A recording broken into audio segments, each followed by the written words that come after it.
और बिना किसी विलंब के खेल जगत में भारत भूमि के सबसे अग्रणी राज्य हरियाणा की धरती से किसान कौम का बेटा जो गांव ढाणी के अंतिम छोर से निकलकर खेत खलियानों की महकती माटी के खुशबू से निकलकर सामाजिक सरोकारों की अग्रिम पंक्ति में खड़े रहने वाले मेरे बड़े भाई श्रीमान हर्षित छिकारा को इस मैं नहीं बुलाऊंगा, आपके दोनों हाथों की जोरदार तालियां बुलाएगी। बड़े भाई श्रीमान हर्षित छिकारा, बहुत बहुत वंदन और अभिनंदन।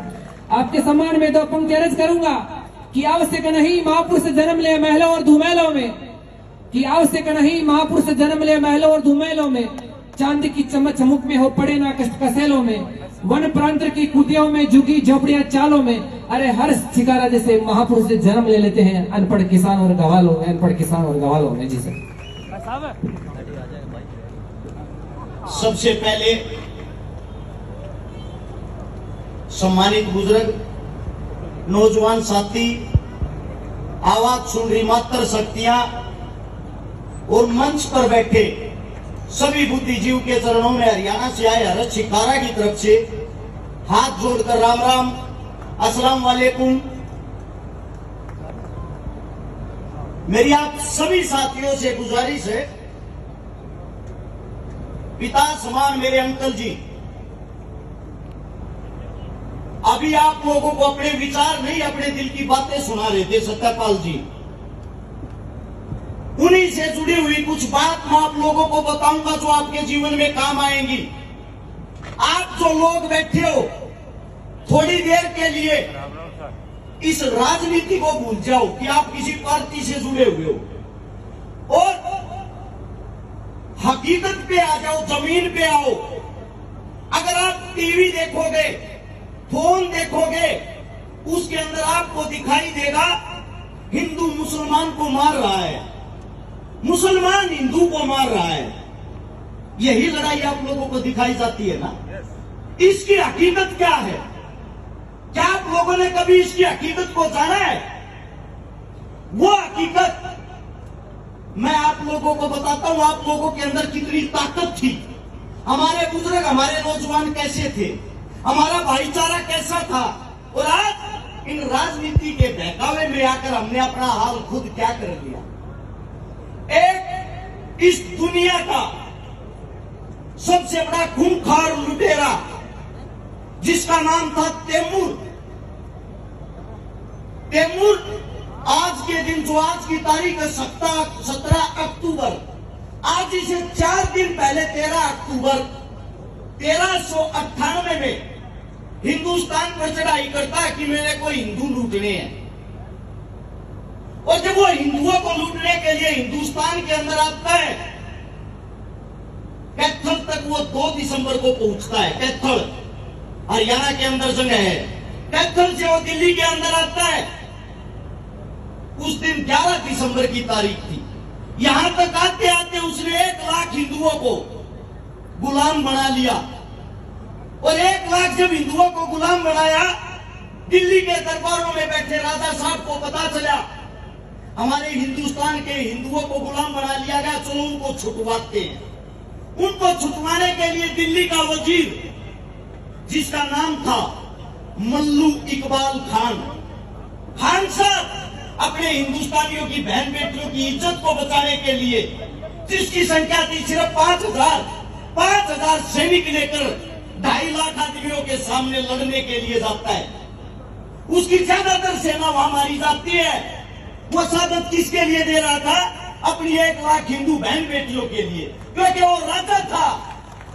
वो राजा का फर्ज बनता है अपनी प्रजा का ख्याल रखना, ना कि प्रजा को आपस में लड़वाना। उसके बाद वो करूर जब दिल्ली में आकर बैठता है, उन 1 लाख हिंदुओं का कत्ल करके उनकी लाशों के ऊपर बैठकर ये कहता है अब मेरे को एक सुंदर सी चाय पिलाई जाए हिंदुस्तान की। वो चाय पीकर हमारी बहन बेटियों के साथ जो अत्याचार, जो दुर्व्यवहार करता है, उसको देखते हुए हमारी खाप पंचायतें इकट्ठी हुई। और खाप पंचायतों ने इकट्ठी होकर फैसला लिया, ये तो करूर आदमी आ गया, इससे कैसे लड़ा जाए।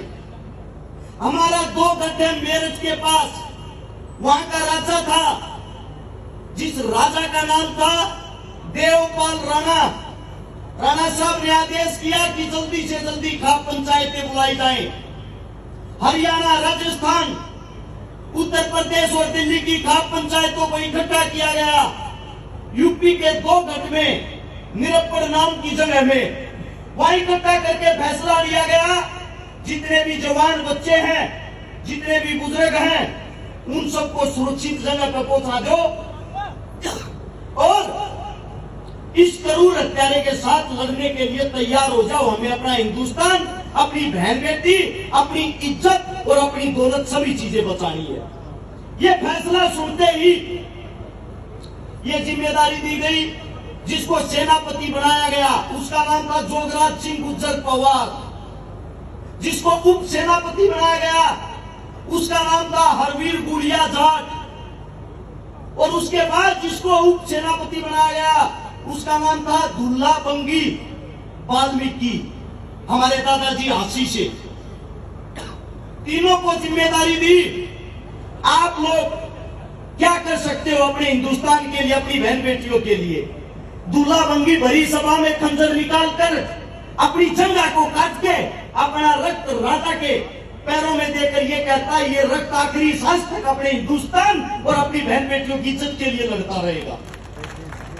और ये खंजर उसकी छाती का लहू पीकर ही वापिस मैदान में आएगा, उससे पहले नहीं। लड़ने की तैयारी हो गई। 80,000 मलयोद्धाओं को तैयार किया गया। 40,000 हमारी औरतें भी तैयार हुई कि हम भी लड़ेंगी।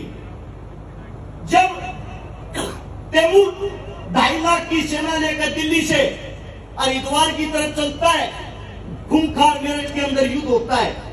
2.5 लाख आदमियों से हमारे देसी आदमी हाथ में कस्सी, फावड़ा, जेड़ी, गंडासा लेकर लड़ रहे। और लड़ते लड़ते वहां से उसको खदेड़ कर इतनी बड़ी सेना को भगा देते हैं, जो वहां से भागकर हरिद्वार चला जाता है। हरिद्वार से पहले दोबारा युद्ध होता है। और जब दोबारा युद्ध होता है, दुल्ला बंगी को उस सेना ने घेर रखा था। तैमूर की सेना ने जब दुल्ला बंगी वाल्मीकि को घेर रखा था, हरवीर गुड़िया जाट ने देखा मेरे भाई को घेर रखा है। 10,000 आदमियों की सेना में अकेला निहत्था आदमी कूद गया और गाजर मूली की तरह आदमियों को काट दिया। जब 450 आदमियों को हरवीर गुड़िया जाट ने मारा, मारने के बाद वही दुल्ला बंगी वाल्मीकि वीर गति को प्राप्त हो गए। उसने सोचा क्यों ना तू अपने भाई को लकड़ी दे दे। उसके बाद लड़ाई लड़े। इतनी देर में हरवीर गुड़िया जाट पे पीछे से दोबारा से हमला हो जाता है। हमला होते होते हरवीर गुड़िया दोनों हाथों से तलवार चलाते हुए योद्धाओं की तरह लड़ता है। पीछे से आता है जोगराज सिंह गुज्जर। ये देखकर मेरे भाई पे हमला हो रहा है, हजारों आदमी मेरे भाई पे भारी पड़ रहे हैं, उनके बीच में जाके लड़ता है। जिसके शरीर में 60 घाव हो रखे थे हरवीर गुड़िया जाट के शरीर में, वो फिर भी लड़ रहा था। वहां जाकर जोगराज सिंह गुज्जर, जिसका भाई बेहोश हो गया था, हरवीर गुड़िया जाट उसको कंधे पे उठाता है और एक हाथ से तलवार से गाजर मूली की तरह दोबारा से उस सेना को काटता है। ये आप लोगों की ताकतें थी, ये आप लोग लड़ाके थे। आप लोग लड़ना भूल चुके हो, आप लोग अपनी ताकत भूल गए हो। आज आप लोगों ने किसको राजा बना दिया? किसको राजा बना दिया?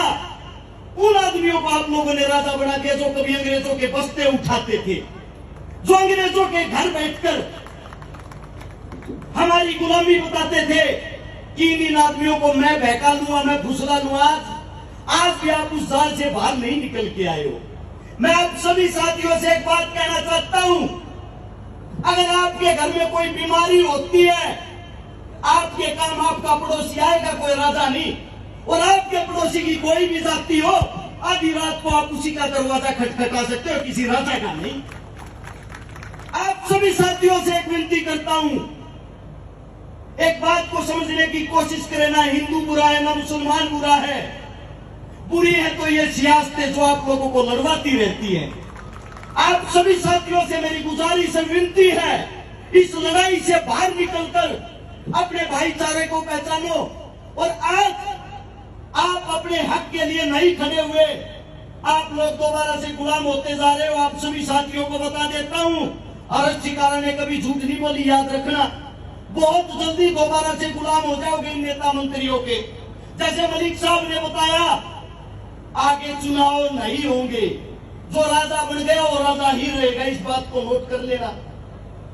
और आप सभी साथियों को एक बात और बता देता हूं, अगर आज आप हक की आवाज उठाते हो, अरे मानता हूं आप लोग बुजुर्ग हो गए, आपका थोड़ा बहुत समय नजदीक होगा, लेकिन आपकी जो आने वाली पीढ़ी, आपके बच्चे, आपके पोते, वो तो याद करेंगे कि हमारे दादाओं ने हमारे लिए लड़ाई लड़ी।